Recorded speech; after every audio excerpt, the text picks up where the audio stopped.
Hello everyone, कैसे हैं आप लोग। आई होप आप सभी लोग अच्छे होंगे और सीटेट की प्रिपरेशन कर रहे होंगे सभी अपने अपने तरीके से। तो जो सेल्फ स्टडी वाले स्टूडेंट्स हैं, खासकर जो महिलाएं हैं, हाउस वाइफ हैं, वो किस तरीके से अपनी तैयारी करेंगी, आज इसी के बारे में हम लोग चर्चा करने वाले हैं। ठीक है, आई होप आपको मेरी आवाज़ सुनाई दे रही होगी, क्योंकि जहाँ मैं वीडियो बना रही हूँ थोड़ा सा शोर है, बट ध्यान से सुनिएगा।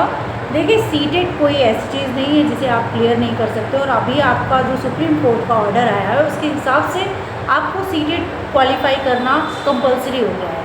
तो मैं बस आप लोगों से इतना कहना चाहूँगी कि कोई भी कहीं से भी कोचिंग करिए, कुछ भी करिए, सबसे 2-4 बातें आपको ध्यान में रखनी पड़ेगी। पहली बात ये है कि आप किसी भी जगह से अगर तैयारी कर रहे हैं तो पूरा वहाँ की चीज़ें आप कर रहे हैं, लेकिन अगर आपका टाइम वेस्ट हो रहा है, जैसे बातों में कुछ जगह पे मैंने देखा है कि सिर्फ बातें किए जाते हैं, तो वो चीज़ों से आप बचिएगा।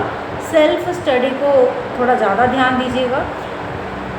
पहली चीज़ है सेल्फ स्टडी, जो कि आपको नहीं छोड़नी है। सेल्फ स्टडी ही आपकी बेस्ट प्रिपरेशन होती है। दूसरा टॉप चीज़ ये है कि आपको प्रीवियस ईयर लगाने ही लगाने हैं। अगर आप नहीं लगाते हैं तो कहीं ना कहीं आप अपने आप को एक ऐसी सिचुएशन में एग्ज़ामिनेशन के समय पे रखेंगे कि मैं एकदम नया हूँ, मैंने कुछ देखा ही नहीं है, और वहाँ पे लोग फंसते हैं। लोग सोचते हैं कि मेरी तैयारी तो अच्छी है, मैंने तो कोचिंग में तैयारी की है, लेकिन ऐसा नहीं होता। जब तक आप उस पेपर को दे नहीं पाते हैं, देने की प्रैक्टिस नहीं होती, किसी चीज़ को आप डेली काम कर रहे हैं, डेली दाल बना रहे हैं, सपोज़ करिए कि आप दाल चावल सब्जी को डेली बना रहे हैं, तो वो चीज़ तो आपसे कोई कह दे अचानक से कि ये बनाना है, तो आप तो प्रिपेयर है ना, आपने कई बार बनाया है। तो वही चीज़ है कि आप जब प्रीवियस ईयर पेपर की प्रैक्टिस करते हैं तो आपको ये पता होता है कि हाँ, किस तरीके के क्वेश्चन आते हैं, और जैसे क्वेश्चंस आपको सामने देखने को मिलेंगे उस तरीके की बहुत सारे क्वेश्चंस आप ऑलरेडी कई बार सॉल्व कर चुके हैं। ये होता है प्रीवियस ईयर का फ़ायदा। प्रीवियस ईयर कैसे लगाना है वो मैं आपको बाद में बताऊंगी। दूसरी चीज़ बात आती है कि बहुत लोग प्रीवियस ईयर की प्रैक्टिस या क्वेश्चन आजकल बहुत सारे चैनल पे कराए जा रहे हैं, उन्हीं की प्रैक्टिस करते जाते हैं। बार बार वो हर साल एक ही क्वेश्चन लेके आते हैं, जिन क्वेश्चन को वो रिपीटेडली कराते हैं। तो आपको इससे बचना है। देखिए, एनसीईआरटी चेंज हुई है तो क्वेश्चन भी चेंज होंगे।